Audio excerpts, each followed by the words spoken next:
So ladies and gents, you're on here and we're talking about heating systems to make comfortability a good thing while you're travelling.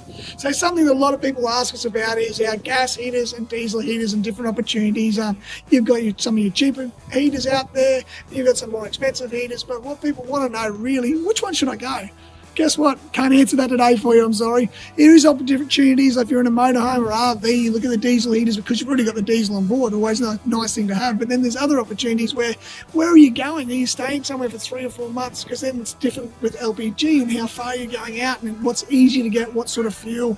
So for us, to give you an idea, we go through both, we look after both, we service both, we can go to and do everything you need to be doing in that area. But what you really want to do is something that's actually van or RV specific to what you want to do on that side of things. So gas, great unit, doesn't use much, but the good part is you're not going to get any more smells and probably less serviceability than the diesel units. But the diesel for longevity, being out there, having something that where if you're more remote and things like that, it's a lot easier to get fuel for. So there's different things like that. They do have a little bit more of a smell and stuff like that if you've got the wrong wind underneath your caravan. But guys, need any more information, please just hit us up. But they are fantastic and that comfort of when you wake up and it's 6 degrees outside and you're sitting there and you put your feet on your floor and it's nice and warm. It's beautiful. Have a good day. Speak to you soon.